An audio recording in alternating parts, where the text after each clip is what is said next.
Well, it caved, and now is it open season to spend?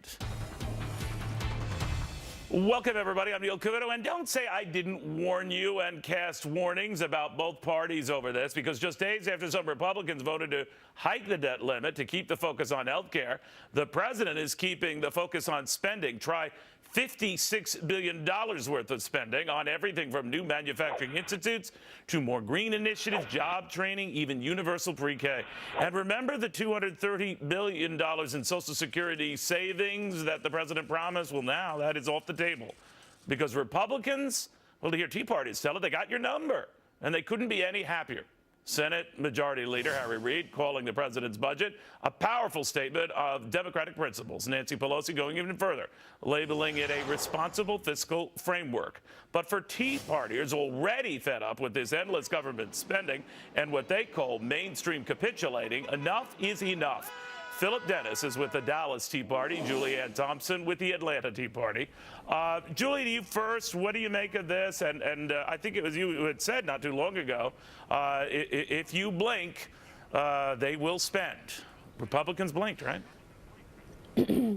Well, Neil, I think, first of all, thank you for having me on today. And I just want to say that I think that the vast majority of Americans are sick and tired. They have had enough of politicians that campaign one way and govern another.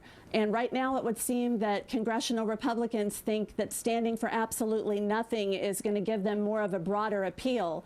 But standing for nothing never won an election. And right now Congress is looking at a 13% approval rating, according to Gallup. Well, Philip, they say that if they continued standing the way you guys stand for stuff, they'd be down to 3% approval. And they're saying essentially that Tea Parties have cost them valuable time to make their case on health care, all of this stuff, and that it's guys like you, no offense, that have sort of messed things up. So they're ignoring you, essentially.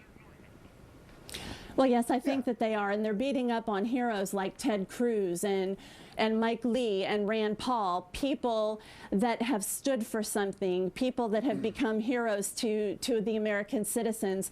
All you have to do is look at the filibuster from a year ago to see how Republicans and conservatives and many Democrats stood behind the three of them during that. To Philip on that summit, Philip, if you could just pipe down, we're trying to do this here. But do you agree with that, Philip? Do you think that that message is getting through, or now they've just had it with you and they're risking your wrath by saying the hell with you? Yeah, well, I've said it before, Neil, is that the only people that hate the Tea Party more than the mainstream propaganda media and the Democrat Party is the Republican Party. And so, yeah, they've had it with us, and we've had it with them, is that, you know, there is no way the Republicans are going to try to rein in spending. They just passed a debt limit increase, and without even one symbolic dollar of spending cuts. Well, they say that it would have led to a government shutdown. Fairly or not, it would have been pegged to them, and they didn't want to do that. They didn't want to take any of the momentum they sense they're getting going into the fall with Obamacare front and center. Well, because they're whipped dogs. And what we're seeing as the American people is that there's very little difference between the parties. They only like to waste money on different things between the Democrats and the Republicans. So, no, and that's why you see so many Tea Party fiscal conservatives primarying the Republican establishment and congressmen that have been up there for 15 or 20 years and watched our debt go to $17 trillion. And they have no problem. The Republicans cutting spending is as likely as Michael Moore winning a gold medal in Sochi in the downhill ski. It's just not going to happen. It's not impossible, but I understand what you're saying. It is impossible. All right, Julianne, yes. Where does this put the president right now? Obviously, he's seizing the initiative. He's feeling, for whatever reason, that Republicans are not going to balk too much on spending, so he proposes more spending, and then we see this $1 trillion farm bill that became law last week, more talk of infrastructure spending, and bragging about a deficit that's coming down. So the trend is his friend. The polls seem to be stabilizing. What do you make of that? You know, I really don't understand how Republicans in Congress right now can acquiesce to so much of what they campaigned against when they were running.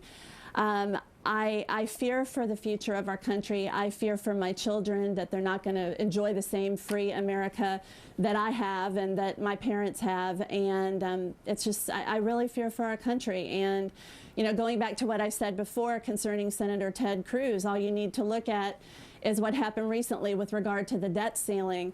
You had Republicans essentially voting no along a party line because they knew that they could go home and they could tell their constituents they voted no, when in actuality they wanted to raise the debt ceiling. Otherwise, 5 Republicans wouldn't have crossed over with Democrats to stop the filibuster on Senator Cruz. And right now, they're turning Senator Cruz into a pariah in Washington. I take it Cruz is your guy then. Julianne, Cruz, you like Cruz? I like Cruz because he stands for something. Okay, I'm sorry, but Chris Christie is not your guy, Philip. Is that right?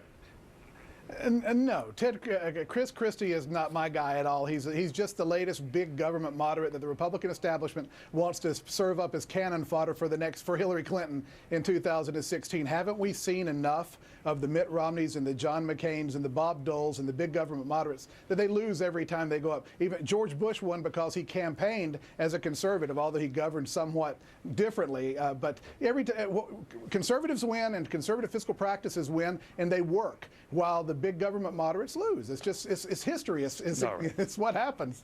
All right, guys. So good of you to stop by today. We appreciate it. Be well. Thanks for having us. So back to our basic.